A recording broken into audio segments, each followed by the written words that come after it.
بسم اللہ الرحمن الرحیم۔ ختم انقلاب۔ مگر یہ خط لکھنے کے بعد بحم قضائے قدر اس طرف حالات بدلنا شروع ہو گئے۔ یزید کی طرف سے نعمان بن بشیر کوفہ کے حاکم تھے۔ ان کو جب یہ اطلاع ملی کہ مسلم بن عقیل حضرت حسین رضی اللہ تعالیٰ عنہ کے لیے بیعت خلافت لے رہے ہیں، لوگوں کو جمع کر رہے ہیں، تو لوگوں کو جمع کر کے خطبہ دیا جس میں کہا، ہم کسی سے لڑنے کے لیے تیار نہیں اور نہ محض شبہ یا تہمت پر کسی کو پکڑتے ہیں، لیکن اگر تم نے سرکشی اختیار کی اور اپنے امام یزید کی بیعت توڑی تو قسم ہے اس ذات کی جس کے سوا کوئی معبود نہیں، میں تلوار سے تم لوگوں کو سیدھا کر دوں گا جب تک تلوار کا دستہ میرے ہاتھ میں قائم رہے گا۔ عبداللہ بن مسلم بن سعید خضرمی جو بنی امیہ کا حلیف تھا، یہ خطبہ سن کر کھڑا ہوا اور بولا کہ جو حالات آپ کے سامنے ہیں ان کی اصلاح بغیر تشدد کے نہیں ہو سکتی، اور جو رائے آپ نے اختیار کی ہی یہ کمزور اور بزدلوں کی رائے ہے۔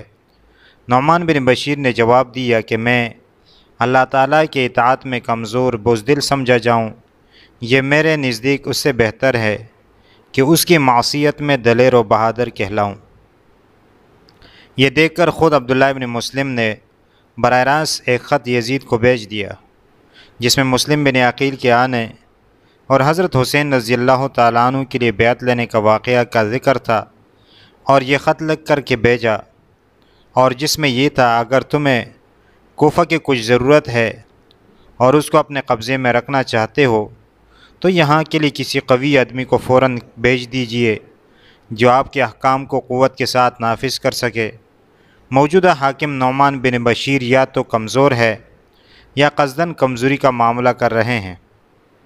اسی کے ساتھ دوسرے لوگوں نے بھی اسی مضمون کے خط یزید کو لکھے، جن میں عمارہ بن الولید اور عامر بن سعید ابی وقاص وغیرہ شامل تھے۔ یزید کے پاس یہ خطوط پہنچے تو اپنے والد حضرت معاویہ رضی اللہ تعالیٰ عنہ کے مشیر خاص سرجون کو بلا کر مشورہ کیا کہ کوفہ کی حکومت کس کے سپرد کرے۔ اس کی رائے یہ ہوئی کہ عبید اللہ بن زیاد کو کوفہ کا عامل بنایا جائے۔ کوفہ پر ابن زیاد کا تقرر، مسلم بن عقیل کے قتل کا حکم۔ یزید نے اس کے مشورے کو قبول کر کے عبید اللہ بن زیاد کو کوفہ اور بصرہ دونوں کا حاکم بنا دیا، اور اس کو ایک خط لکھا کہ فوراً کوفہ پہنچ کر مسلم بن عقیل کو گرفتار کرے اور قتل کر دے یا کوفے سے نکال دے۔ ابن زیاد کو یہ خط ملا تو فوراً کوفہ جانے کا عزم کر لیا۔ حضرت حسین رضی اللہ تعالیٰ عنہ کا خط اہل بصرہ کے نام۔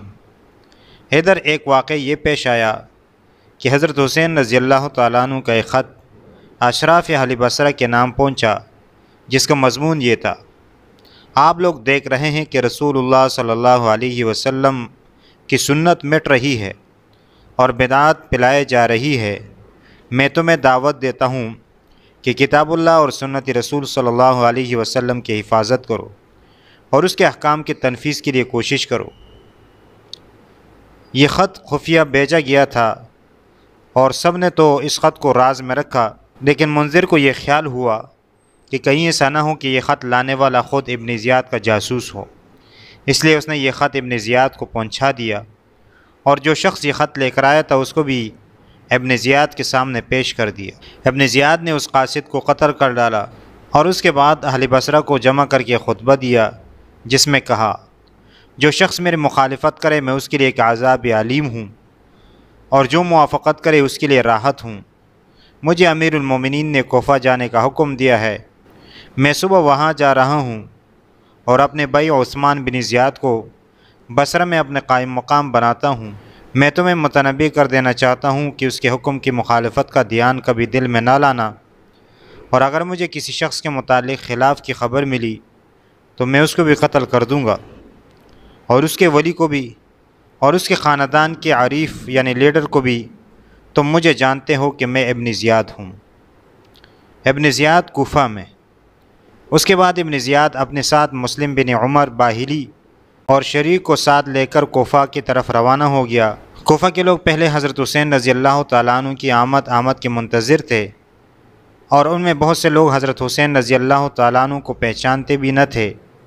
جب ابن زیاد کوفہ میں پہنچا تو ان لوگوں نے سمجھا یہی حسین ہے، وہ جس مجلس سے گزرتا سب یہ کہہ کر اس کا استقبال کرتے تھے، مرحبا بکا یا ابن رسول اللہ۔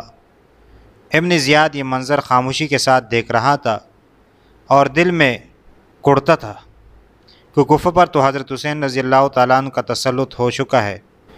اب پورے شہر کوفہ میں حضرت حسین رضی اللہ تعالیٰ عنہ کے آنے کی خبر مشہور ہو گئی۔ لوگ جوک در جوک زیارت کے لیے آنے لگے۔ ادھر نعمان بن بشیر والی کوفہ کو یہ خبر ملی تو باوجود یزید کے ملازم ہونے کے اہل بیت کا احترام دل میں رکھتے تھے، اپنے گھر کا دروازہ بند کر کے بیٹھ گئے۔ ابن زیاد ان کے دروازے پر پہنچا۔